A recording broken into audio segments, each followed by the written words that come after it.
Oudja, Hallo, bienvenue. Vous êtes bien à la version française du webinaire sur la vérification stratégique pour l'achat stratégique. Je suis Mireille Chagan, je travaille à Blue Square, qui est une société spécialisée dans les systèmes d'information sanitaire et la science des données.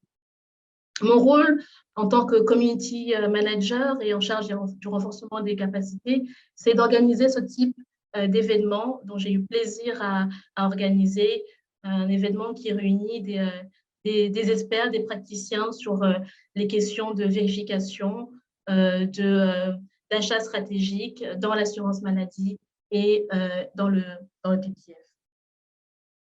Alors, ce webinaire, il s'inscrit dans le cadre d'un projet un peu plus grand qui a été initié par un groupe d'experts Collectivity pour regarder le rôle que peuvent jouer les outils digitaux dans l'achat stratégique. Alors, les outils digitaux de santé, mais pas seulement. L'idée pour nous, c'est de réfléchir à des pistes de solutions pour rendre l'achat beaucoup plus efficace. Bonjour, ceux en tout cas dans les personnes qui sont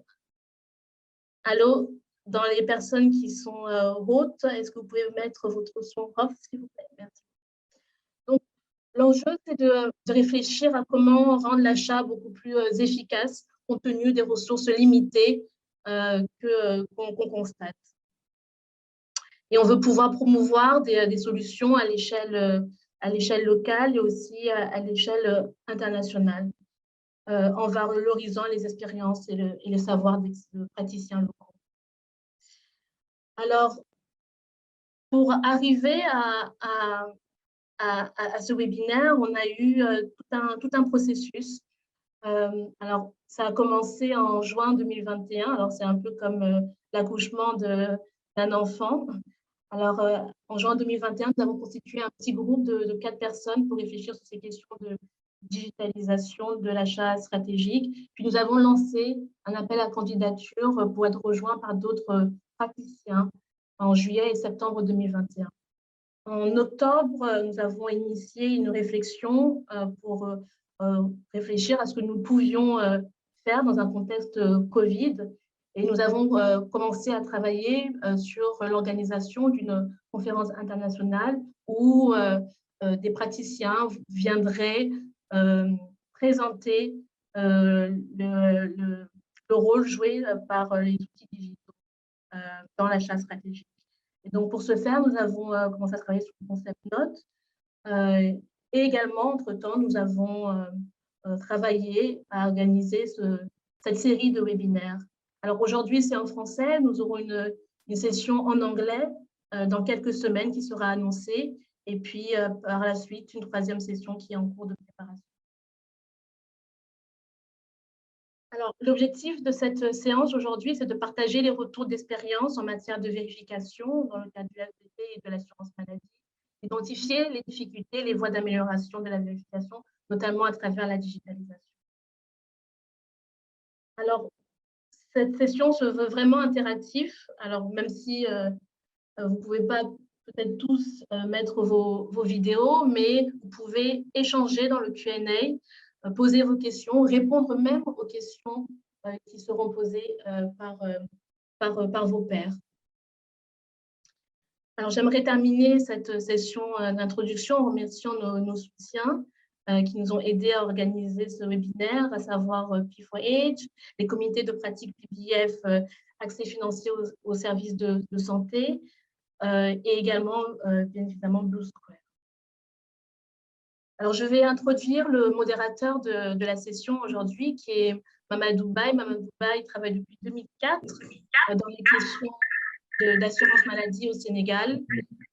Et avant d'être nommé conseiller technique auprès du ministère du Développement, il a été responsable de l'assurance maladie. Mamadou, vous avez la parole pour la suite des échanges. Merci. Merci beaucoup, Mireille. J'espère que vous m'entendez. Allô? Très bien, nous entendons. Avec un petit écho, par contre. Attendez.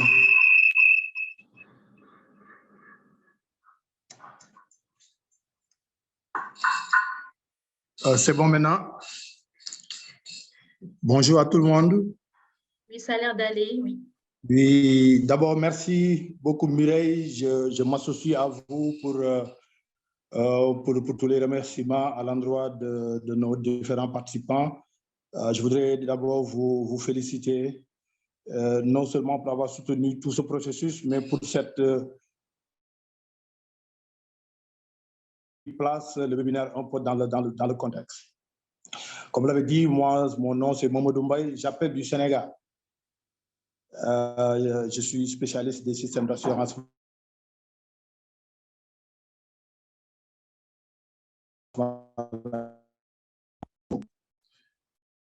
Je suis chargé de faciliter un peu notre si intéressant webinaire. Et donc, je m'en vais très rapidement partager l'agenda de notre webinaire.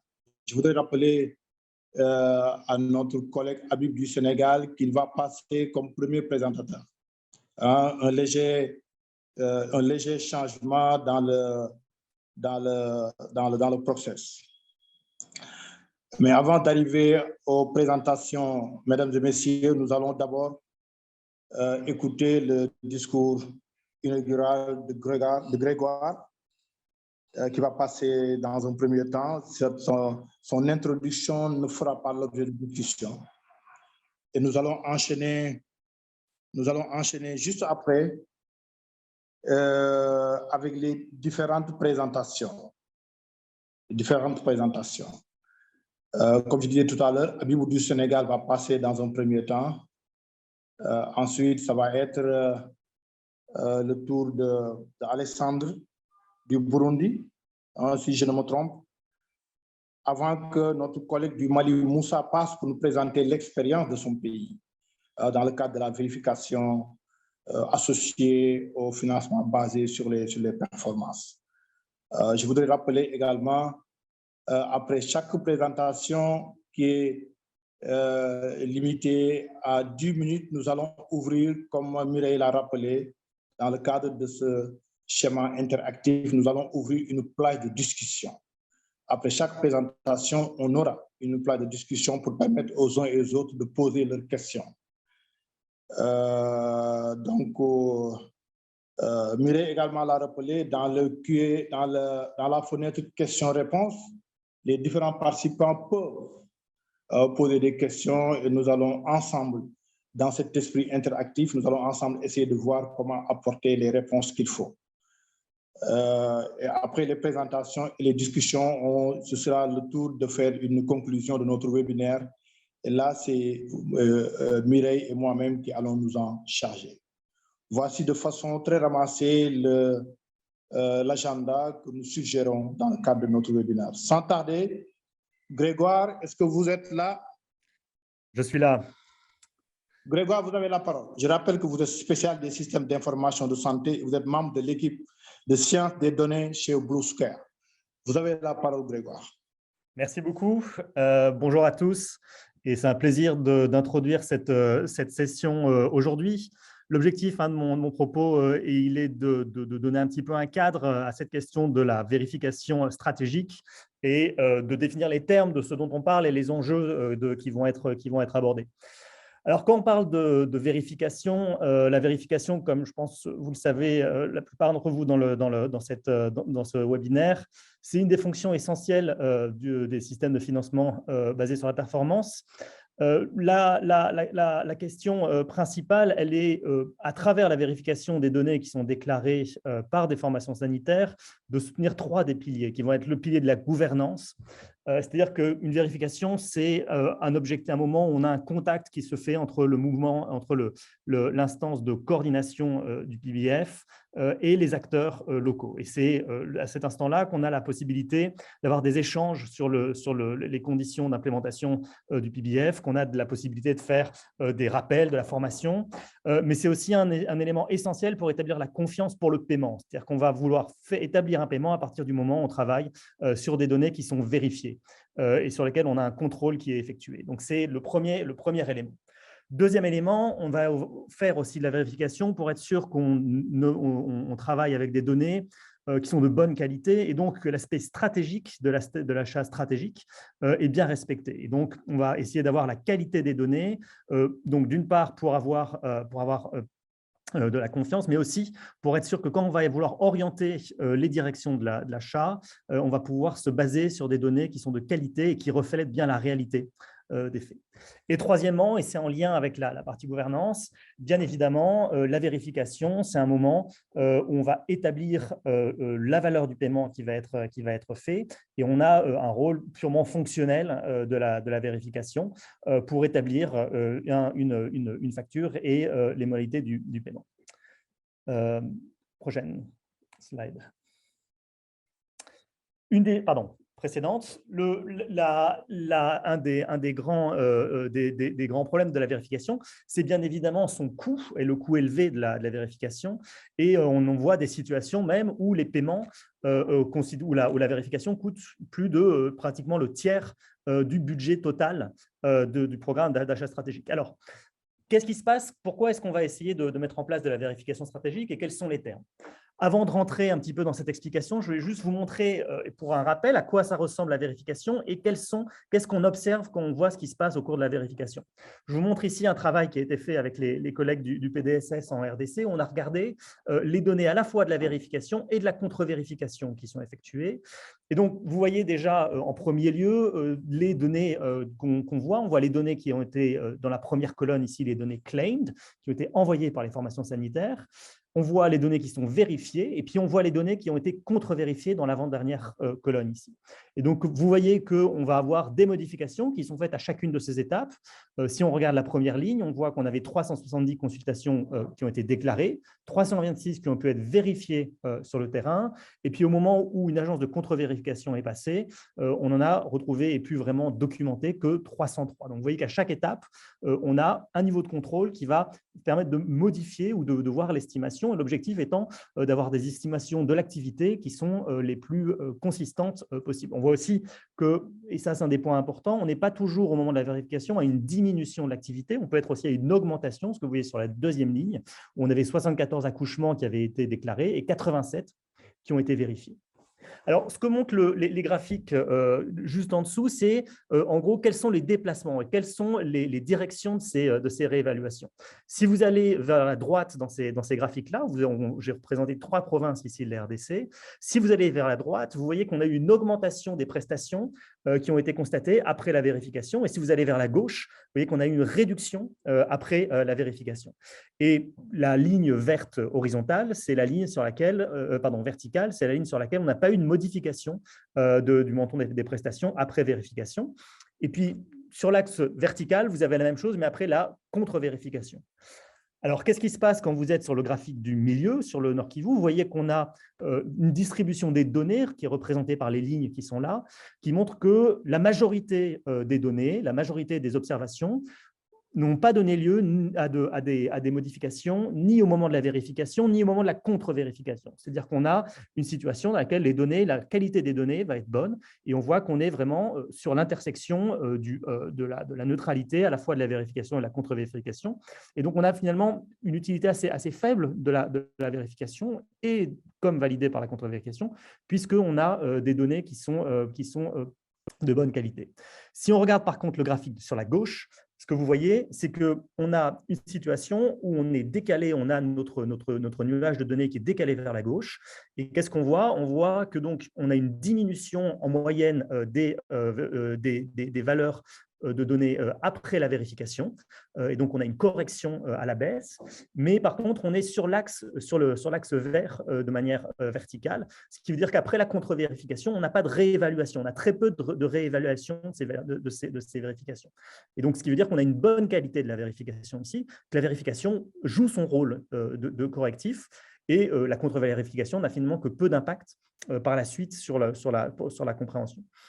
Si on va par contre complètement sur la droite, on voit là un graphique où on a d'une part une diminution des données après la vérification et une rediminution des données après la contre-vérification. Et donc, on voit un système dans lequel la vérification joue un rôle correctif, mais on a besoin d'une correction supplémentaire, ou en tout cas, cette correction n'est pas d'assez bonne qualité, et on doit questionner cette idée-là. Pourquoi est-ce qu'on regarde ces données-là et qu'est-ce qu'elles nous apportent? Elles nous apportent vraiment l'idée que la vérification va nous permettre d'avoir vraiment un rôle important dans le suivi de ces données-là, mais qu'il va aussi falloir avoir une réflexion autour d'elle pour être sûr qu'elle joue à fond son rôle et pouvoir valider un petit peu son apport. Slide. Alors, quand on va parler de vérification stratégique et quand on va passer de la vérification à la vérification stratégique, qu'est-ce qu'on va vouloir avoir? En grande partie, la vérification stratégique, on va vraiment parler d'une question de ciblage pour pouvoir au maximum cibler la vérification pour répondre à des questions spécifiques et réduire des risques liés donc à l'achat stratégique, tout en restant dans des coûts qui vont être réalistes, on va dire, ou soutenables par le programme. Moi, je classifie un petit peu ces questions et ces risques à deux niveaux. Il y a deux choses qu'on va vouloir faire avec la classification, avec la vérification stratégique. D'une part, on va vouloir prévoir, c'est-à-dire on va vouloir avoir suffisamment d'informations pour pouvoir prévoir des profils de risque et orienter des vérifications vers des formations sanitaires à risque de fraude ou d'erreur de données. Prévoir aussi le risque financier pour le programme, c'est-à-dire essayer d'anticiper des augmentations de dépenses ou des volumes financiers qui pourraient ne pas être soutenables par le programme d'achat stratégique. Et puis, on va aussi vouloir prévoir la direction dans laquelle on se situe et la probabilité d'atteindre des cibles de résultats du programme. Et la vérification stratégique va devoir nous permettre de prévoir ces éléments-là et nous permettre de s'orienter sur la réalisation de ces cibles-là. Et il y a aussi un deuxième objectif, c'est de pouvoir réagir. C'est-à-dire qu'on va vouloir bien évidemment avoir une vérification qui va nous permettre d'investiguer des cas suspects, qui va nous permettre d'investiguer des cas et de comprendre pourquoi est-ce qu'on a des surconsommations, des sous-consommations de subsides dans certaines situations, ou qui vont nous permettre aussi de cibler des activités de renforcement si on identifie des problèmes dans la mise en place du programme. Donc, prévision et réaction, c'est vraiment deux éléments qu'on va vouloir poursuivre et arriver à avoir avec cette vérification stratégique. Diapositive. Quelles sont les opportunités qui font qu'aujourd'hui, on va vouloir travailler et pouvoir travailler sur la vérification stratégique? La première, c'est qu'on est dans une situation dans la plupart des programmes où on a un recul sur les risques et surtout des données historiques. C'est-à-dire que ça va faire des années qu'on travaille ou qu'on collecte des données. Et donc, d'une part, on va avoir une connaissance qui va être avoir grandi dans les programmes et dans la gestion des programmes. Et donc, on va connaître les risques qu'on va chercher à mitiger. On va pouvoir arriver à cibler un petit peu ces vérifications.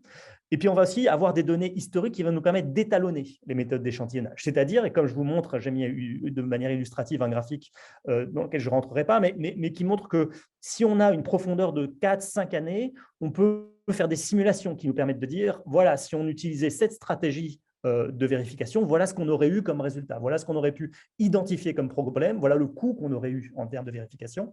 Et donc, ces données historiques vont nous permettre de réfléchir de manière avancée sur une stratégie de vérification stratégique, justement. Donc, on ne va pas être en train de mettre en place des méthodes un petit peu avec une certaine myopie, mais on va pouvoir les confirmer. Deuxièmement, on a aussi accès de manière croissante à des données supplémentaires qu'on va pouvoir mixer avec les données de la FBR. On va pouvoir comparer les données de la FBR, par exemple, avec d'autres données qui viennent du ministère de la Santé, en termes de budget, en termes de pathologie, en termes de différentes sources qui vont nous permettre de confirmer ou de regarder si on a des patrons un petit peu bizarres qui peuvent émerger. On va pouvoir aussi mobiliser des données tierces. Par exemple, on va avoir des ONG, on va avoir des partenaires qui travaillent dans des zones et on va pouvoir comparer ces données-là pour voir si on a une concordance des données et voir si on a des risques un petit peu d'erreur ou de fraude sur certaines données. Et puis, dernièrement, on va pouvoir intégrer des données contextuelles qui émergent aussi de manière croissante, en particulier si on pense aux données sur la population. Et dans certaines présentations que vous allez voir, on voit que les données de population peuvent être une des limites à la supervision en ce moment.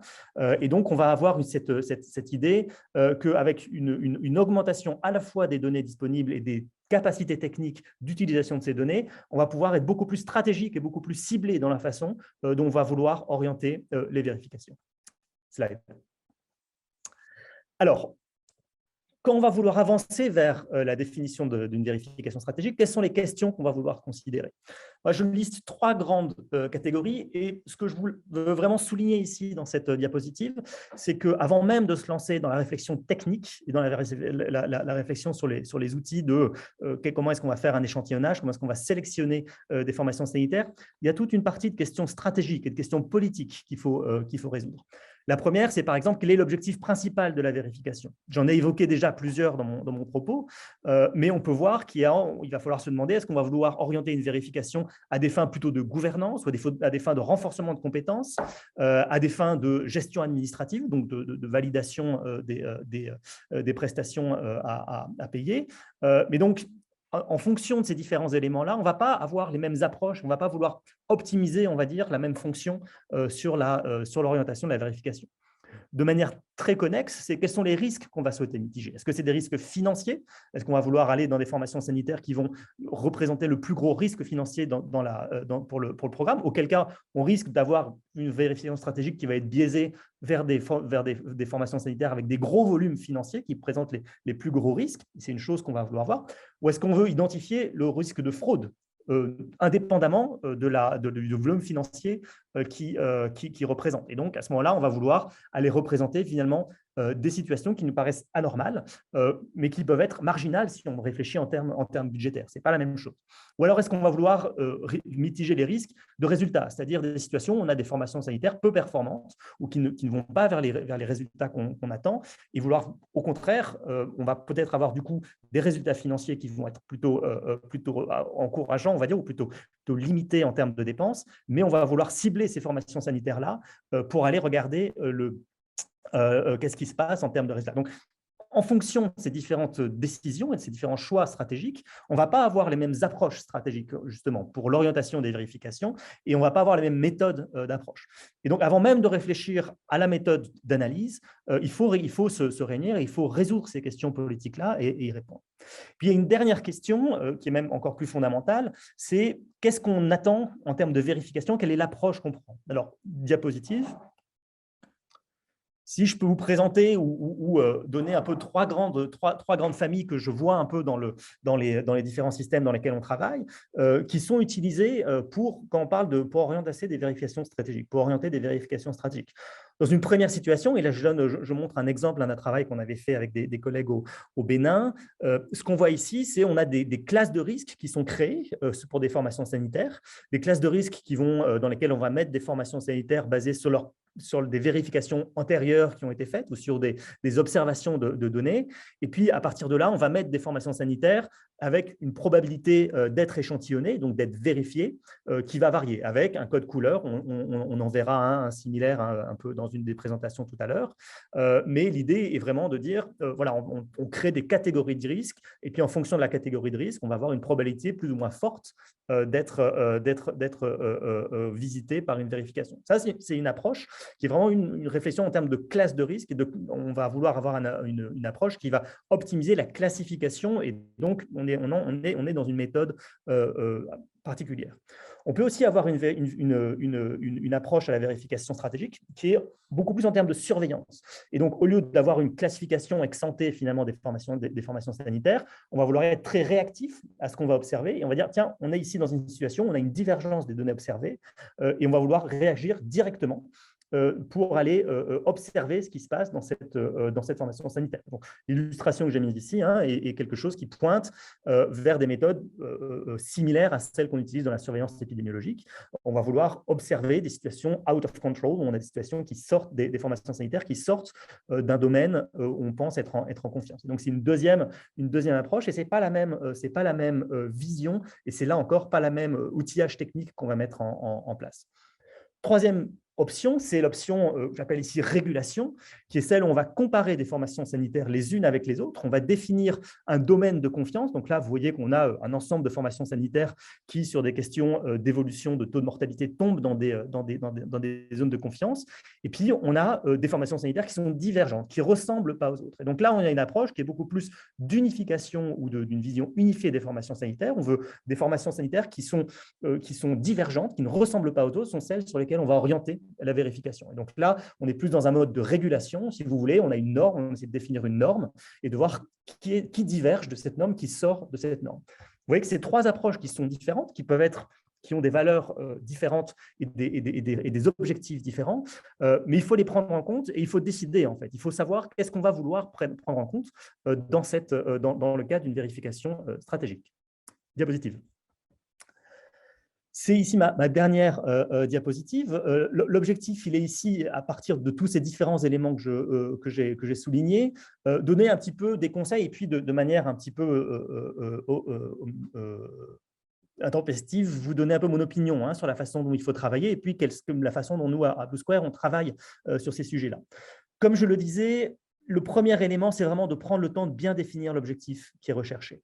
Et il faut comprendre les différents éléments que j'ai notés. C'est-à-dire que ce qu'on voit par moment, on va avoir des situations, on va avoir des algorithmes qui vont être mis en place pour créer, pour stratifier, par exemple, des formations sanitaires et puis orienter des supervisions, mais qui vont mélanger un petit peu des choses. On va avoir des approches qui vont être mélangées, ce qui fait qu'à l'arrivée, on va pas bien comprendre ce qui se passe en termes d'échantillonnage.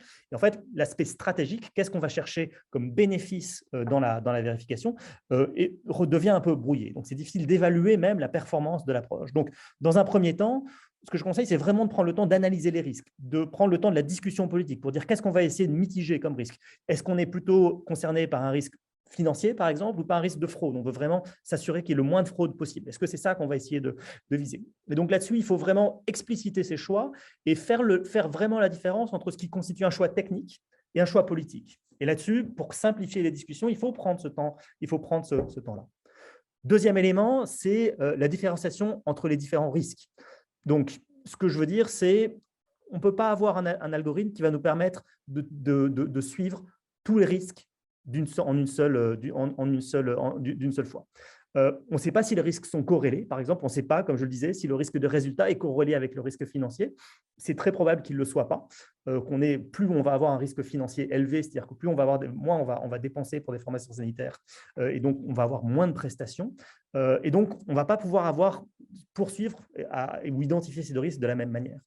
Et si on essaie de tenir une identification de risque ou un suivi de risque intégré au même moment, on va perdre en intelligibilité. C'est-à-dire qu'on va avoir des méthodes qui vont nous faire tout et son contraire, et ça va être très difficile de comprendre les résultats, de comprendre qu'est-ce qu'on va essayer de poursuivre avec une stratégie, avec une vérification. Et donc là-dessus, c'est le deuxième aspect, c'est bien, dans la manière dont on travaille, différencier les risques et les penser de manière séparée le maximum possible.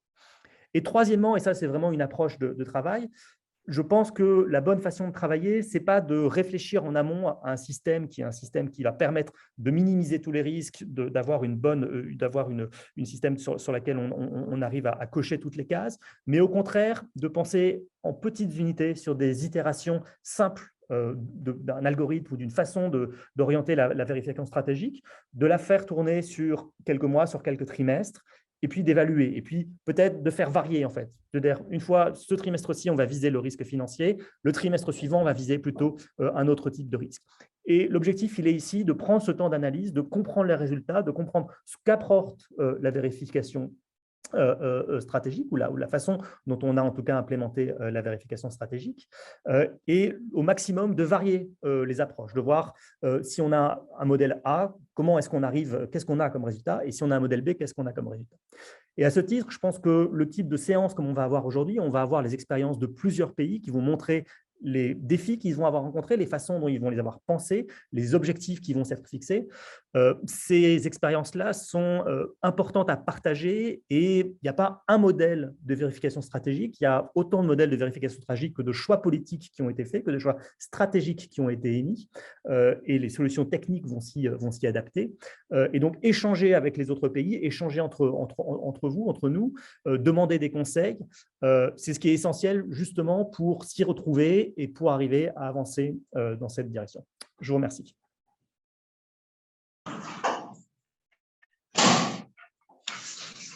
Merci Grégoire. Malheureusement que nous ne sommes pas en présentiel, de vous applaudir. C'est très intéressant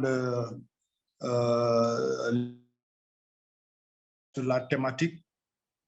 C'est très intéressant, surtout que nous sommes dans un domaine où il n'y a pas une abondante littérature. Je crois que c'est une mise en point très, très importante et nous vous remercions pour cela.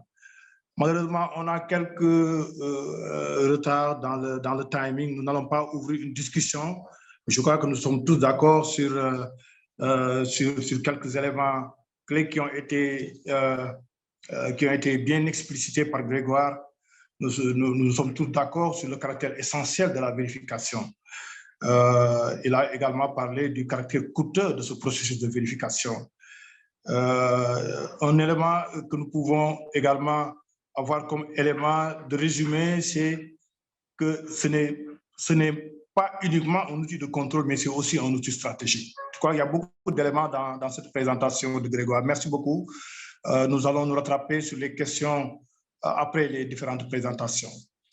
Maintenant, nous allons aller aux présentations pays pour voir comment cette vérification est effectivement appliquée dans nos différents systèmes de santé.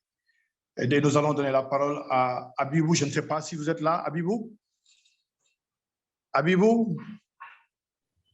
Oui, je suis là, Mamadou. Allô? Oui, Mamadou. Abibou, vous avez la parole. Je rappelle que Abibou est responsable d'unité assurance maladie au Sénégal. Vous avez la parole, Abibou. Merci Mamadou. Merci. Bonjour à toutes et à tous.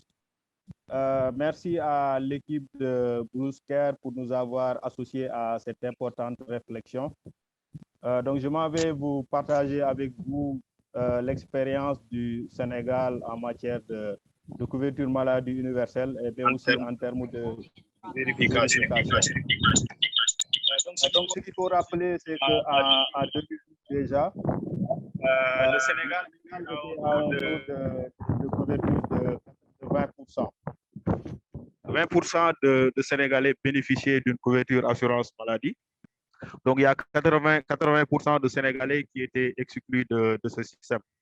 Et les 80%, ce sont pour l'essentiel les populations du monde rural, du secteur informel majoritairement. Mais on n'avait que 20% qui avaient un système de couverture. Et ces 20%, c'était l'essentiel des Sénégalais qui étaient dans des régimes obligatoires et plus précisément les imputations budgétaires. Parce que l'État aussi, en tant qu'employeur, assure la couverture du risque maladie de ses agents en activité et des fonctionnaires à la retraite. Mais aussi, il y a une grande partie du personnel du secteur privé qui sont au niveau des institutions de prévoyance maladie. Et déjà, donc, c'est un taux important de la population qui avait directement recours au paiement direct. Et ça a été confirmé par les comptes nationaux de la santé de 2013, avec une contribution de presque 55% de paiement direct, donc ce qui est hyper important. C'est ça qui a justifié la nécessité de lancement du programme de la couverture maladie universelle par les autorités du pays. Donc, il y a une forte volonté politique qui a accompagné ce programme dès 2012. Et vous verrez que de 2012 à 2020, donc ce taux de couverture est passé de 20 à 52,3%, avec une part importante de contribution des mutuelles de santé cette fois-ci. On reviendra sur ça durant la présentation de slide. Alors, Abibou. Oui. Abibou, je oui, vous suggère d'aller à un rythme beaucoup plus accentué. Vous n'avez pas beaucoup de temps. D'accord, merci Mamadou. Donc, je viens directement donc, sur les deux axes stratégiques de la couverture maladie universelle au niveau du Sénégal. Donc, il y a l'agence de la couverture maladie universelle qui est mise en place depuis 2015, qui assure la mise en œuvre de ce programme. Donc, nous avons deux axes principaux. Nous avons un axe d'assurance maladie, d'assurance maladie de base à travers les mutuelles de santé et un autre axe d'intervention en termes de gratuité. Pour les gratuités, ce sont les cibles c'est des gratuités pour les enfants de 0 à 5 ans, la gratuité de la césarienne, la gratuité de la dialyse, mais aussi une gratuité pour les personnes de plus de 60 ans à travers un programme dénommé le plan Sésame. Mais comme je dis, l'axe principal, c'est vraiment la mise en place de la couverture maladie de base à travers les mutuelles de santé. Puisque l'essentiel des populations au moment de la mise en œuvre du programme n'avaient pas accès à une couverture.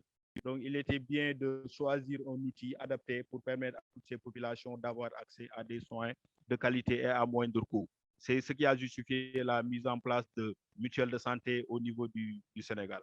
Slide. Donc, dans ces mutuelles de santé, nous avons plusieurs catégories de bénéficiaires. On a un régime général. Il s'agit de tous les Sénégalais qui n'ont pas d'assurance et qui ont une capacité contributive. Donc, ils ont la possibilité d'adhérer aux mutuelles de santé avec une cotisation de 7 000 francs normalement. Mais l'État a de 7 000 francs normalement, mais l'État a subventionné les 50%, ce qui fait que les bénéficiaires se retrouvent à une cotisation annuelle de 3 500. Il y a une autre catégorie de bénéficiaires enrôlés dans les mutuelles de santé. Ce sont les bénéficiaires de bourses de sécurité sociale. Ce sont des ménages vulnérables accompagnés par l'État du Sénégal et qui sont enrôlés gratuitement au niveau des mutuelles de santé et qui représentent pratiquement 1 926 964 bénéficiaires qui sont dans les mutuelles de santé et qui bénéficient d'une prise en charge gratuite. L'État assure leur cotisation et ils ont une prise en charge gratuite. Il y a aussi une autre catégorie qui concerne les élèves et aussi les non-godara. Ce sont les enfants qui sont dans le secteur informel de l'apprentissage religieux. Donc, c'est vraiment 3 834 748 Sénégalais qui sont effectivement enrôlés au niveau des mutuelles de santé. Slide. Maintenant, ce sont ces mutuelles de santé eux-mêmes qui s'organisent pour l'achat des soins, effectivement, avec l'accompagnement de l'agence de la couverture maladie. Ce qu'il faut noter ici, c'est que la fonction d'achat et de soins est carrément séparée dès le départ. Donc, les mutuelles de santé ont la possibilité de choisir les prestataires avec qui ils veulent signer des conventions. Et à travers les conventions et clarifier tout ce qui est paquet de services, mode de facturation, un co-paiement et tout ce qui est suivi de convention. Et le suivi de convention est un élément important parce que ça permet aux deux acteurs à chaque fois de se rencontrer pour évaluer un peu le niveau de mise en œuvre de la convention. Donc vraiment, c'est un acte important dans l'achat de soins. Le choix de prestataire, le paquet de services, le mode de facturation. Slide. Maintenant, par rapport au circuit de contrôle, ce qu'il faut dire sur ça, c'est qu'il y a toujours un contrôle avant recours, il y a un contrôle des réceptions de factures et un contrôle après réception ou même après paiement des factures. Le contrôle avant recours, ça se fait au niveau de la mutuelle de santé. Il s'agit vraiment pour l'organisation mutualiste de contrôler l'éligibilité même du bénéficiaire. Est-ce qu'il a droit d'accéder aux soins ou pas? Donc, c'est vraiment un contrôle qui se fait au niveau de la mutuelle de santé. Et même au niveau du prestataire de soins aussi, ce même contrôle est encore fait. Donc, il y a un double contrôle de l'éligibilité du bénéficiaire au niveau de la mutuelle et au niveau du prestataire de soins. Maintenant, c'est au prestataire de délivrer une facture. Donc, la mutuelle des réceptions de la facture fait un traitement manuel de la facture. Il s'agit de contrôler toutes les lettres de garantie qu'il avait mis à la disposition du bénéficiaire pour accéder au point de prestation. Donc, il fait vraiment tout ce contrôle administratif avant et valider la facture. Donc, vraiment, c'est un contrôle manuel qui se fait. Maintenant, après contrôle de la facture, s'il y a des irrégularités, ou bien même s'il n'y en a pas, il y a possibilité pour la mutuelle avec l'appui de l'agence de la CMU et les médecins conseils d'aller faire un contrôle médical. Le contrôle, c'est vraiment contrôler l'effectivité, contrôler la régularité de la prestation et même un début de contrôle de l'opportunité même de la prestation. Slide. Donc maintenant, c'est les limites de cette vérification qui est manuelle. C'est que c'est une vérification qui se fait souvent à travers les registres que détiennent les points de prestation. Et donc, il y a beaucoup de difficultés, il y a beaucoup de, il y a beaucoup de limites, hein, comme des erreurs d'inclusion et d'exclusion à raison du traitement manuel. Il y a des pertes de temps dans le contrôle manuel. On perd trop de temps dans les registres parce que chaque service finalement a son registre. On a des difficultés énormes à faire une vérification donc à la loupe. Donc, des problèmes de lisibilité des factures. On a des difficultés à identifier les fraudes, les doublons, erreurs et prescriptions abusives. Donc, ce qui cause souvent des paiements indus. Et ça, ce sont vraiment les limites de la vérification manuelle. Slide. Donc, je vous présente ici quelques irrégularités notées lors de missions de contrôle. Je donne juste deux petits exemples parmi plusieurs. Par exemple, au niveau de la zone de Louga, sur des prestations facturées, on s'est retrouvé avec presque 35,7% de taux de montant non certifié. Donc, c'est vraiment des exemples qui montrent un peu la nécessité de renforcer tout ce qui est aspect de vérification et de contrôle. Slide. Donc, la leçon qu'il faut tirer de cette vérification manuelle pour le moment au niveau du Sénégal, c'est que la vérification manuelle, effectivement, réduit les chances de détecter toutes les irrégularités dans la facturation. La vérification même manuelle a pourtant permis de détecter des erreurs à incidence financière de l'ordre de 35% au niveau de Louga. Donc vraiment, l'absence de vérification électronique augmente les risques et erreurs à incidence financière. Slide. Maintenant, le défi vraiment au niveau du Sénégal pour la vérification, c'est vraiment renforcer les mesures internes de vérification, de renforcer les capacités de contrôle et de gestion de risque, mais surtout de mettre en place un système informatisé de digitalisation des procédures de contrôle et de vérification. Slide. Maintenant, il faut dire qu'au niveau du Sénégal, il y a des expériences, il y a des initiatives de digitalisation de la vérification au niveau du Sénégal, avec un système informatisé, un système de facturation électronique des prestations. Mais il faut dire que pour le moment, c'est un système qui est à l'essai. On a plusieurs structures de santé pilotes. Pour le moment, c'est vraiment un système qui permettra de générer les factures individuelles, de générer les factures globales. Donc, en fait, de régler un peu le problème de l'effectivité même des prestations et même aussi de l'opportunité des prestations. Slide. Nous avons aussi au niveau du Sénégal le problème que rencontrent beaucoup de systèmes assurantiels, c'est le problème du ciblage. Le problème du ciblage et le problème de l'éligibilité. Donc au Sénégal, on est en train d'expérimenter un système d'identification biométrique des bénéficiaires de la CMU pour régler un peu le problème du ciblage, surtout qu'il y a beaucoup de télescopage entre les différents régimes avec la fragmentation des régimes. Donc vraiment, parfois, il y a un problème de ciblage. Donc le CBO permet un peu de régler permettra à terme de régler ce problème de ciblage. Slide. Donc, les effets attendus de cette vérification, ce sera la disponibilité de données à temps réel au niveau de l'assurance maladie, un important gain de temps pour les responsables, la minimisation des erreurs d'inclusion de ciblage, l'agrégation des données de facturation à temps réel, mais aussi une parfaite maîtrise des dépenses pour cerner la consommation abusive. Donc, vraiment, c'est ce qui est attendu de cette vérification. Slide. Donc, ce qu'il faut retenir de tout ça, c'est que au niveau du Sénégal, il y a une forte volonté politique de mise en œuvre de la couverture sanitaire universelle. Il y a beaucoup d'initiatives en cours, mais vraiment, il y a nécessité de renforcer la fonction de vérification. Et pour cela, il nous faut vraiment renforcer les efforts de digitalisation déjà enclenchés, mais surtout aussi renforcer la sensibilisation des prestataires de soins et des bénéficiaires. Slide.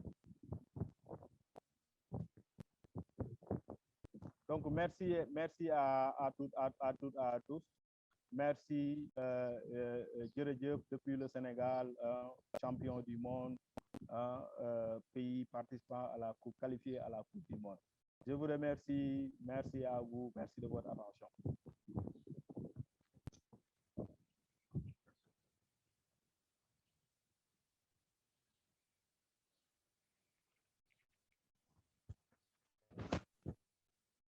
Mamadou,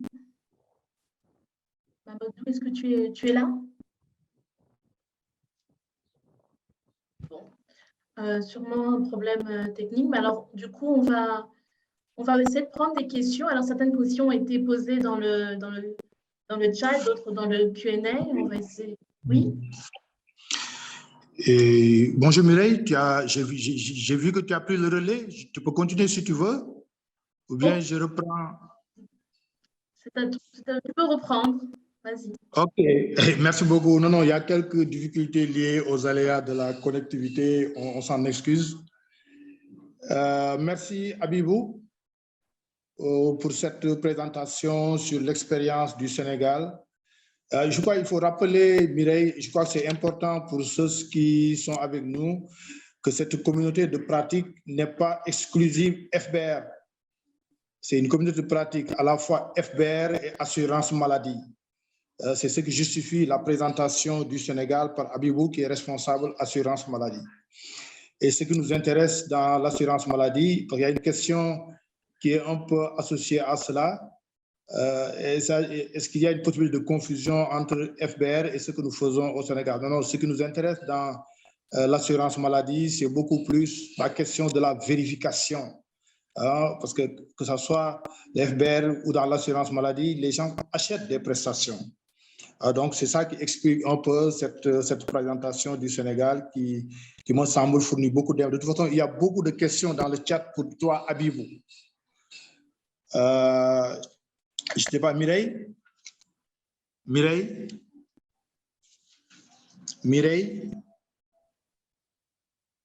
Oui, allô? Alors, je dis, on a beaucoup de questions dans la discussion, dans la boîte à discussion. Est-ce qu'on va directement répondre aux questions? Tenez Abibou pour répondre à certaines questions. Peut-être qu'il y a des questions aussi, je vois, qui sont adressées à Grégoire. Tout à fait. Alors, il y a une question qui est adressée à Abibou, qui est pour avoir utilisé la tarification à l'acte au lieu de la tarification à l'épisode. Je ne vois pas la suite de la question. Donc, c'est dommage, on ne peut pas y répondre parce qu'elle n'est pas complète. La seule solution pour une vérification efficace et efficiente est l'informatisation. Est-ce qu'après vérification, les prestataires sont invités à des séances de redressement au Sénégal? Donc, question de Marie-Noël Ouineza. Abibou? Oui, maman. Abibou, tu peux répondre rapidement à cette question? Je vais me rappeler la question, s'il vous plaît, je n'ai pas bien entendu. Est-ce qu'après la vérification, les prestataires sont invités à des séances de redressement au Sénégal? Oui, effectivement, Mireille. Là, au moment où je vous parle, là, on est dans un hôpital au niveau du Sénégal pour faire ce même type de contrôle. Mais je pense que ce que je veux compléter aussi, c'est que au-delà de l'assurance maladie aussi, les initiatives de gratuité aussi font l'objet de contrôle et de vérification. Maintenant, quand on fait la vérification au niveau de la structure, effectivement, les représentants de la structure sont impliqués dans le processus. Dès le départ, dès le premier jour, les TDR et tous les objectifs sont partagés avec les responsables de la structure. Maintenant, l'équipe fait le contrôle durant toute la semaine et le vendredi, on fait le débriefing ensemble. On fait le débriefing sur tous les constats qui ont été faits, les recommandations, ce qu'il faut changer, ce qu'il faut ajouter. Et ça, c'est vraiment un premier débriefing avant la rédaction du rapport et le partage du rapport après. Donc vraiment, comme Grégoire a dit, les prestataires ont un rôle déterminant dans un dispositif comme ça. Maintenant, le contrôle n'est pas que répréhensif. Hein? Il a cet aspect pédagogique aussi. Donc, tout ce que l'on fait on le fait vraiment avec les prestataires de soins et vraiment dans le but d'améliorer ensemble les choses et vraiment d'aider les populations à avoir accès à des soins de qualité et à moins de coûts. Très bien, merci beaucoup. Il y a une question de Ridima Sodi. Pour le cas du Sénégal, ne serait-il pas envisagé d'évoluer vers un système d'immatriculation unique avec identifiant unique? Répétez s'il vous plaît, Mireille. Ne serait-il pas envisagé ou envisageable d'évoluer vers un système d'immatriculation unique avec un numéro unique? Oui, je pense que peut-être que je n'ai pas eu le temps de développer un peu l'initiative de digitalisation au niveau du Sénégal. Il y a ce qu'on appelle le GESAM, le SIGISEMU, c'est-à-dire c'est un système vraiment intégré de gestion. Et dans les modules du SIGISEMU, il y a un module qui prévoit un travail sur, parce que je parlais tout à l'heure de la fragmentation des régimes. Il y a les IPM à part, il y a l'imputation budgétaire en part. Maintenant, il y a ce qu'on appelle l'entrepôt de données. C'est vraiment un travail sur lequel le Sénégal s'est engagé pour regrouper vraiment tous les systèmes d'assurance et surtout pour régler le problème du ciblage. Je donne un exemple. Au Sénégal, on est en train de mettre en œuvre une initiative de gratuité de 0 à 5 ans, une initiative de gratuité du plan Sésame, ceux qui ont plus de 60 ans. Mais on s'est rendu compte qu'à un moment donné, ce sont les bénéficiaires de l'IPRES ou bien d'autres bénéficiaires qui sont dans d'autres régimes qui bénéficient plus du plan Sésame par rapport aux populations qui n'avaient aucun système de couverture. Donc vraiment, c'est une initiative qui à terme nous permettra de régler ce problème de ciblage, qu'il n'y ait plus de doublons dans l'utilisation des différents régimes et en termes de permettre au système de rationaliser un peu les ressources et que chaque type de bénéficiaire soit collé au régime qui lui a été proposé. Très bien. Une question un peu plus sur l'institutionnel. Quelle est la relation entre la Caisse nationale de la CMU et les organisations des mutuelles de santé? Oui, au niveau du Sénégal, l'agence de la couverture maladie universelle est la structure nationale qui gère la mise en œuvre de la CMU. Maintenant, les mutuelles de santé sont encadrées, accompagnées par l'agence de la couverture maladie universelle. Mais cependant, ce sont des structures qui ont une autonomie dans leur gestion, mais une autonomie bien encadrée selon la réglementation de l'UEMOA. Mais c'est l'agence de la CMU qui est chargée de les appuyer, qui est chargée de les encadrer dans le cadre de la prise en charge de leur mission.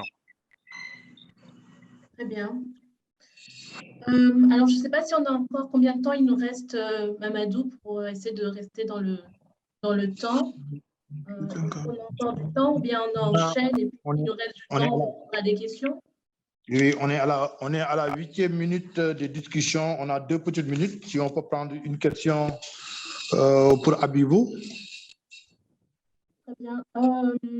Alors, tu avais commencé à poser une première question, mais tu disais que tu n'avais pas le reste de la question. La question, c'est quel est le mode de paiement des structures de santé au Sénégal? C'est au forfait ou à l'acte? Et comment contrôler la surconsommation par la formation sanitaire? C'est ça la question. Très bien. Habibou, Oui, tu peux nous dire le mode de paiement qu'on utilise, forfait ou à l'acte? Pour l'assurance maladie avec les mutuelles de santé, c'est vraiment le paiement à l'acte. C'est le paiement à l'acte qui est appliqué. Maintenant, dans les initiatives de gratuité aussi, il y a différentes formes différentes formes de paiement. Ok. Pour le plan Sésame, c'est un paiement à l'acte. Pour la gratuité des enfants de 0 à 5 ans, c'est un forfait. Pour la césarienne aussi, c'est un forfait. Donc vraiment, on a différentes formes différents modes de tarification. Mais pour l'assurance maladie, c'est vraiment le paiement à l'acte. Et comment on contrôle la surconsommation? Est-ce qu'il y a des techniques de contrôle ou bien c'est encore très embryonnaire au Sénégal, le contrôle de la surconsommation au niveau des formations sanitaires? Je pense que pour la surconsommation, je pense que le problème, il est plus du côté le problème a été plus identifié du côté du comportement des bénéficiaires qu'au niveau des prestataires de soins.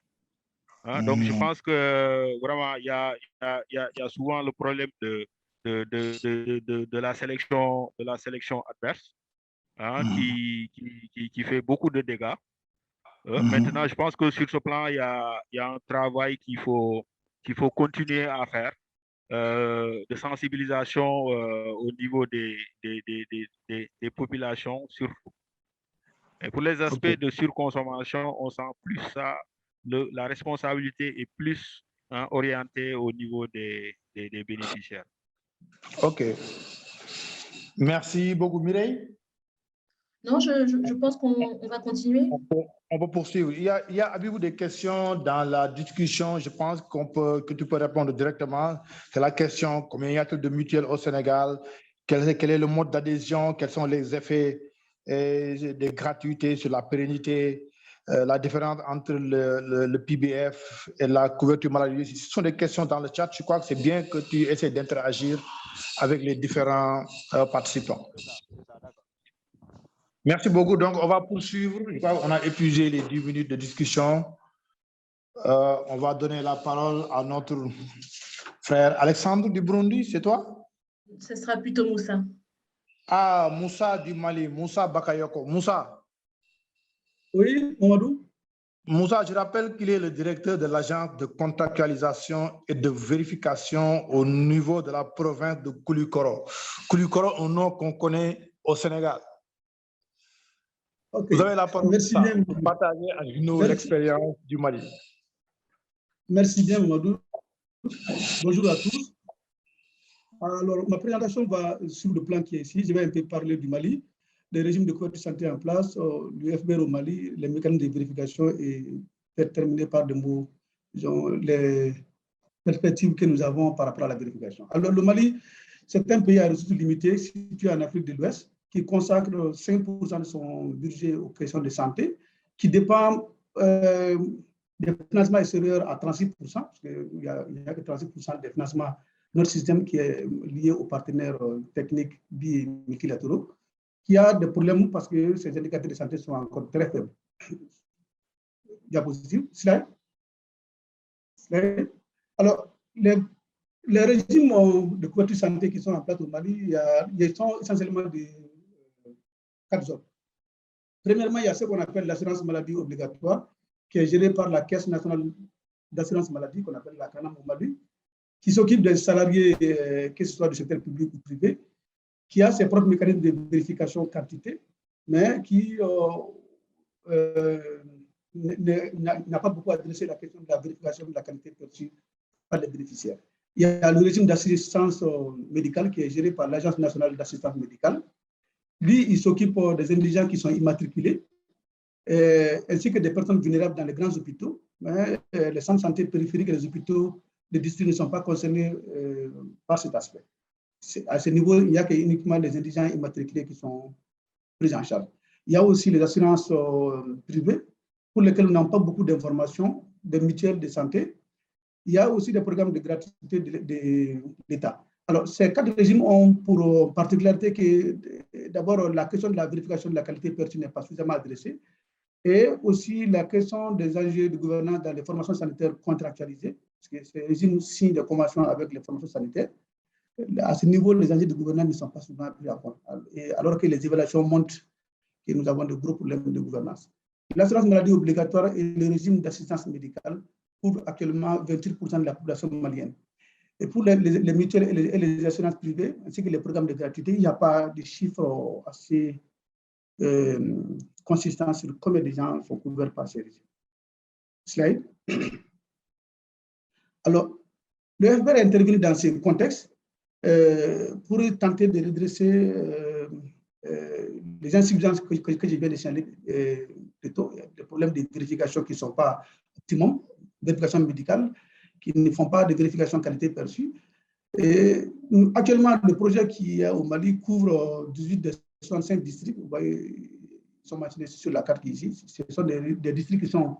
Il y a un district dans le nord, 3 districts dans le centre du Mali, et disons 6 districts dans le centre du Mali et 10 districts dans le sud du Mali.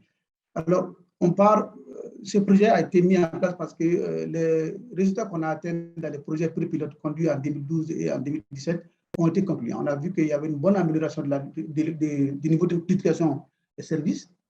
Les indicateurs de santé se sont améliorés à ces mêmes centres de santé, et aussi la question de la gouvernance s'est beaucoup améliorée. C'est pour cela qu'on a mis, le FBR a été pris comme une approche phare dans notre PNDS 4 pour essayer d'accélérer le progrès vers la couverture santé universelle et les objectifs de développement durable. Slide. Alors, le FBR que nous avons au Mali, ou le PDF ailleurs, a comme mécanisme de vérification, comme dans beaucoup de systèmes, il y a une vérification ex ante et une vérification ex post. Il y a, par rapport à la vérification médicale, ici, ceci est fait par des travailleurs de notre agence, qui est une agence privée, il faut le rappeler. Cette agence, en plus de la vérification des quantités, pour essayer de voir est-ce que le taux d'annulation des déclarations de FOSA a atteint un niveau optimum, parce que ici, la vérification médicale adresse cette question, le taux d'annulation des déclarations. En dehors de ceci, nous essayons aussi de voir est-ce que les centres de santé partenaires ont une bonne gouvernance, est-ce que la gestion est optimale. Au Mali, la vérification médicale, que ce soit pour les résultats output et les finances, cela se passe par trimestre. À côté de ceci, il y a la vérification de la qualité perçue, qui est faite par des associations de santé locales, qu'on appelle ailleurs LCB, et qui signent un contrat avec notre agence de contractualisation. Leur travail est vérifié par des vérificateurs qui sont engagés par la CV.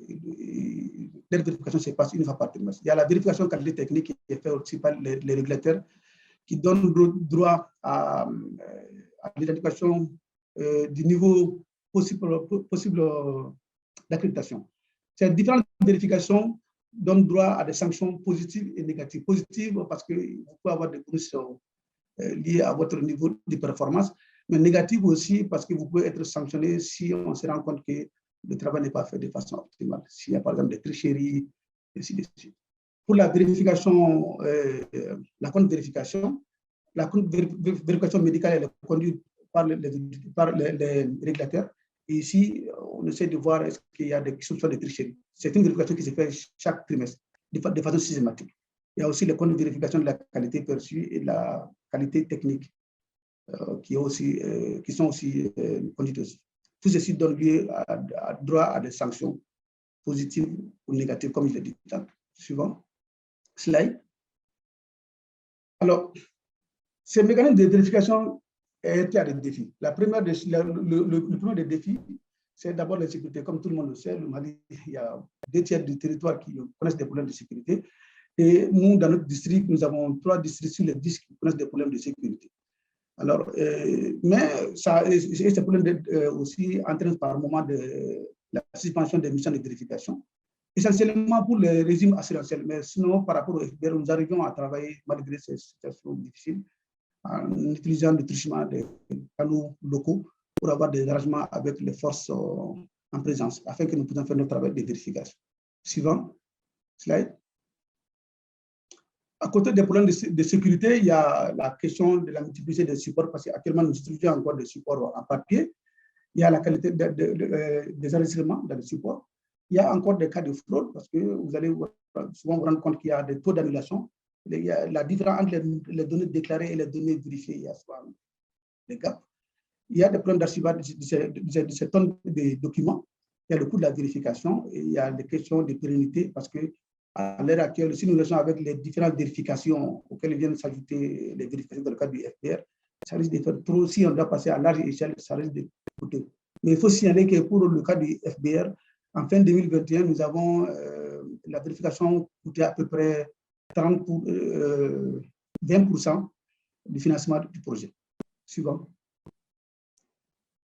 Slide. Alors, comment renforcer cette vérification, surtout en mettant en synergie tous les régimes, parce que vous avez vu que ces systèmes fragmentés par essence causent énormément de problèmes. Il y a souvent des problèmes, il y a même des régimes qui ne font pas de vérification. Et on paye des choses qui ne sont pas vérifiées, toutes choses qui entament la crédibilité du système. Alors, le Mali a décidé d'aller vers une harmonisation. Au Mali, désormais, le régime d'assurance maladie, qu'on appelle couverture santé universelle, va être géré par ce qu'on appelle la CANAMU. Actuellement, c'est la CANAM qui gère l'assurance maladie obligatoire, qui désormais va piloter aussi la prise en charge des indigents et des personnes vulnérables dans le centre. Et ceci va aussi permettre de mettre en commun les apports des mutuelles, du régime d'assistance médicale, des collectivités, de l'État pour faire une forme de panier commun. On va utiliser les outils de vérification du FBR parce que notre agence dépend bien sûr de la CANAM. Et nous allons aussi renforcer les volets de prise en charge des indigents et des personnes vulnérables à tous les échelons de la pyramide sanitaire. Parce qu'actuellement, les personnes vulnérables sont prises en charge dans les centres de santé périphériques et dans les hôpitaux, disons, dans les grands hôpitaux.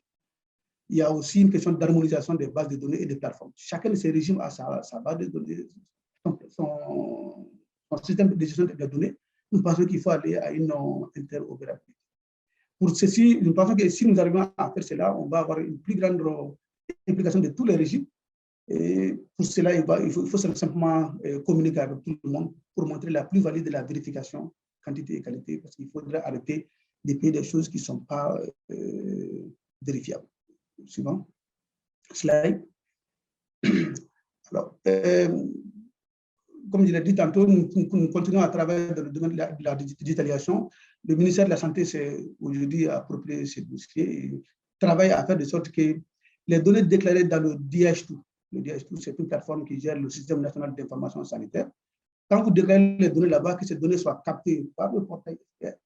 Quand vous bénéficiez aussi du régime d'assistance, disons, d'assurance maladie obligatoire ou le RAMED, que ces données soient prises en compte par le portail et que cela fasse l'objet d'une vérification. Il y a des bases qui sont en Internet. Il y a aussi la digitalisation et la vérification. Nous avons déjà tous nos outils de vérification qui sont configurés dans le portail avec la possibilité de les utiliser en offline. Suivant. Slide. Alors, quel retenir au Mali? Pour la mise en œuvre de la couverture santé universelle, nous pensons aujourd'hui qu'il faudrait aller à une harmonisation des régimes et une digitalisation de la vérification qui s'impose pour plus d'achat stratégique. En ce sens que cela va nous aider à avoir une vérification plus allégée, plus efficace, une meilleure visibilité de la couverture santé universelle et une meilleure information stratégique. Et déjà, les outils que nous sommes en train de développer dans le cadre du FBR, pour nous, sont une bonne base. Parce que le modèle que nous avons fait ici au Mali a pris en compte les expériences du Cameroun, de la RDC, un peu du Burundi, parce que nous avons vu qu'il y a des choses qu'on peut améliorer. Ceci ont été mis à contribution pour décliner le modèle malien. Et nous pensons que déjà, cela est une très bonne base de travail. Voilà, mesdames et messieurs, c'est quelques slides que je voulais partager avec vous. Slide. Voilà, merci beaucoup. Et chez nous, dans notre on dit Aouniché. Merci bien. Merci. Aouniché Moussa. Merci beaucoup. Je crois qu'à travers ta présentation, tu nous as plongé carrément dans un processus de vérification FBR, parce que Habib du Sénégal nous parlait beaucoup plus d'assurance maladie. Je pense que tu nous as présenté les différents systèmes, cette fragmentation qui est une réalité dans notre sous-région. Maintenant, ce qui est intéressant, et je vais terminer par là, parce que les uns et les autres ont bien suivi tout ce que vous avez présenté, c'est qu'au Mali, vous avez décidé de faire du FBR votre option pour réformer le système de santé. Je crois que c'est ça qui est très intéressant à retenir. Tous ces éléments maintenant sur les enjeux, sur les défis et sur l'utilité de ces systèmes de vérification, je crois que les uns et les autres l'ont bien suivi. En tout cas, merci beaucoup à Onitié pour parler comme toi. Merci bien. On va ouvrir très rapidement une discussion. Mireille, est-ce que vous avez relevé des questions dans le chat? Oui, alors il y a une question pour Moussa, pourquoi la CV fait aussi de la contre-vérification alors que dans le même temps, elle fait aussi la vérification médicale? Est-ce qu'il n'y a pas un conflit d'intérêt? Non. Au Mali, Oui. Au Mali, la vérification médicale est du ressort des régulateurs, c'est-à-dire les services déconcentrés de l'État malien, c'est eux qui s'occupent de la vérification médicale. Les équipes cadres des districts pour les formations sanitaires, les directions régionales de la santé, la direction générale de la santé, ainsi de suite. C'est eux qui s'occupent de l'aspect qualité technique. Et pour la vérification médicale, ça c'est l'ACV, mais cette ACV fait la contre-vérification de la vérification communautaire. La vérification communautaire est conduite en périphérie par des organisations communautaires. Et quand on a des soupçons de tricherie, notamment quand il y a la proportion des patients non retrouvés est très grande, ceci donne droit à une contre-vérification pour voir est-ce qu'il n'y a pas des enregistrements fictifs qui remplissent les registres inutilement. Nous faisons la vérification médicale et la contre-vérification qualité perçue. Voilà. Je ne sais pas si c'est bien clair. Oui. En tout cas, c'est une question qui a été très récurrente, oui. Oui, non, je demandais à Moussa, est-ce qu'il peut articuler sa réponse à l'agence de contractualisation là? Quel est le statut de l'agence? Est-ce que c'est une agence autonome qui est dissociée à l'État, etc. Ou bien c'est quoi? Tu peux nous dire juste un mot très rapidement sur cette agence?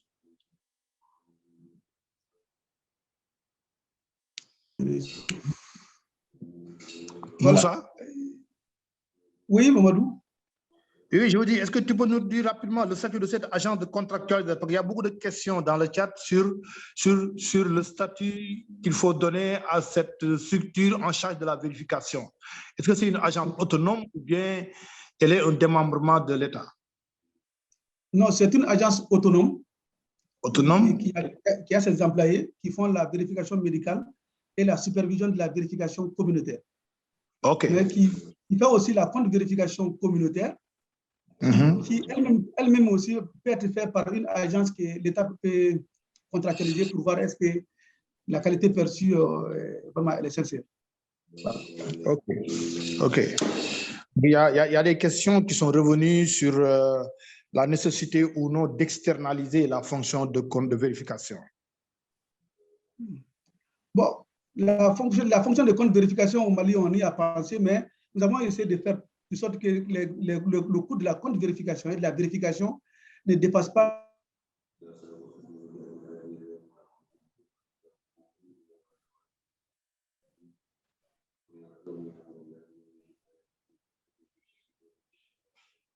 Allô, c'est parti. Allô? Oui, je pense que c'est du côté de Moussa. Oui, c'est du côté de Moussa. OK. En attendant que Moussa revienne, Mireille, il y a des questions dans le chat qui sont, je crois, qui étaient posées à Moussa. Des questions qui ressemblent aussi à des contributions. Il y a quelqu'un, excusez-moi, je n'ai pas retenu, je n'ai pas écrit son nom. C'est qu'il y a autant de vérifications qu'il y a de modes d'achat. Donc, il a posé une question à Moussa. L'utilisation de ces services de vérification, l'utilisation des services de prestation est passée de combien à combien avec cette vérification? Donc, il y a des questions comme ça qui sont je ne sais pas si Moussa est revenu. Moussa? Oui, effectivement, nous avons, moi je m'excuse un peu ici, nous n'avons pas essayé d'évaluer cette question, mais par rapport au projet pilote et pré-pilote, c'est là-bas où j'ai parlé d'une meilleure utilisation des services. Par exemple, vous avez la consultation prénatale, on appelle ici la prénatale 4, pour que les femmes fassent 4 visites prénatales. C'était un indicateur qui était aux environs de 15%. Mais à la fin du processus, on était à 50% des femmes qui faisaient au moins 4 visites prénatales. C'est la même chose que le taux, la proportion des femmes qui reçoivent une contraception moderne. Nous sommes partis d'environ 2 à 4%, à quelque chose comme 15%. OK. Mais pour le projet actuellement, nous sommes dit que dès que nous allons atteindre les 2 ans, nous allons essayer de revoir le chemin parcouru pour voir qu'est-ce qui a été amélioré. Mais déjà, tout le monde est unanime que la qualité des données qui sont mises dans le système national d'information sont de bien meilleure qualité par rapport aux données des autres centres de santé qui ne sont pas dans le FPR. Tout le monde est unanime là-dessus. OK. Il y a une question, Mireille, dans le chat. Il faut me dire si on a dépassé le temps de discussion. Alors, malheureusement, nous l'avons dépassé. Il y a beaucoup de questions. Ce que nous suggérons, c'est que nous allons prendre quelques de ces questions et nous allons apporter des réponses dans le groupe, les différents groupes Collectivity.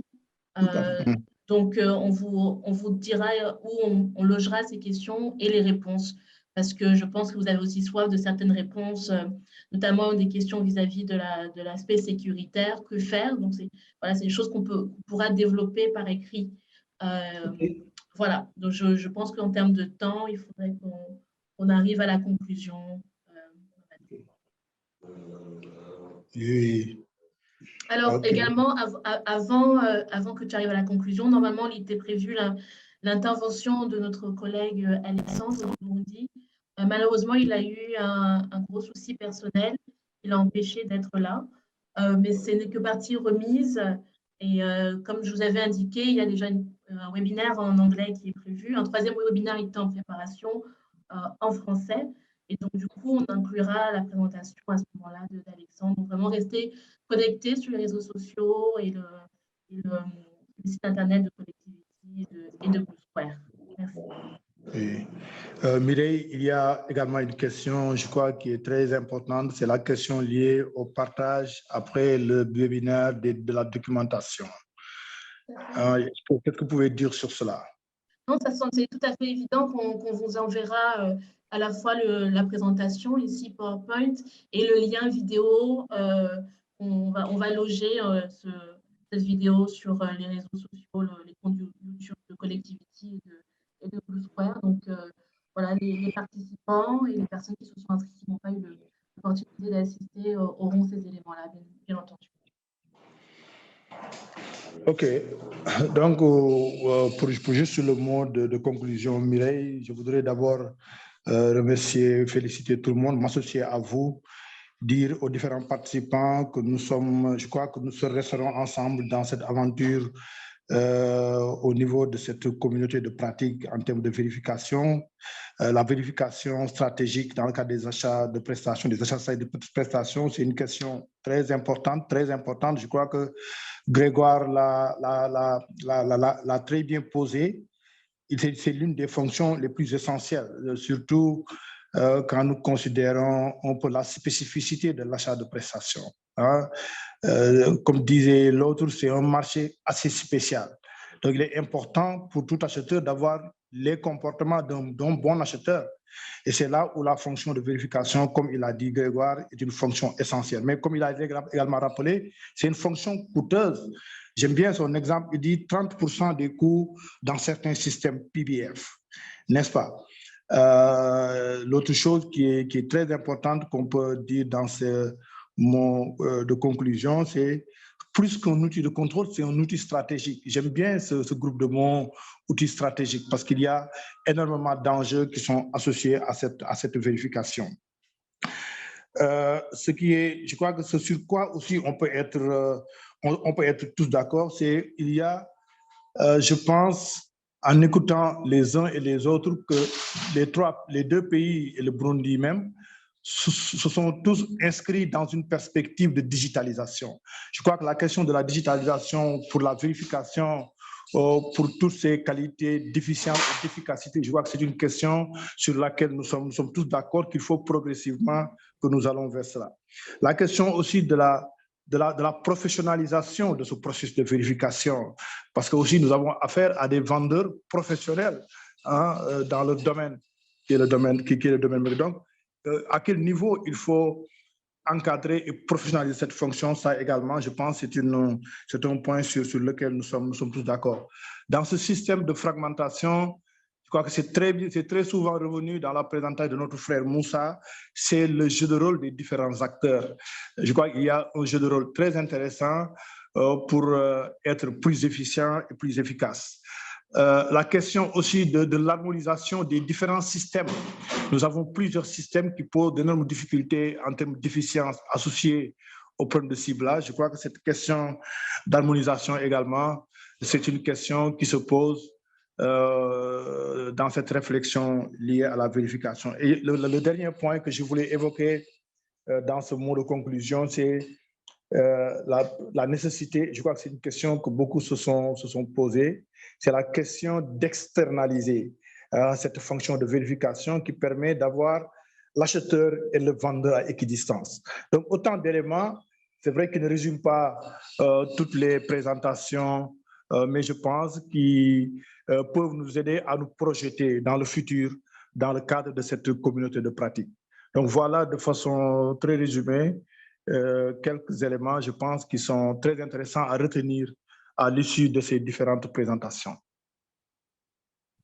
Très bien, merci à vous. Alors, il y a un questionnaire qui va apparaître à la fin de ce webinaire et qui vous sera également envoyé par la suite. Si vous pouvez prendre 5 minutes pour y répondre, ça nous permettra de vous fournir du contenu de plus en plus adapté à vos besoins. Voilà.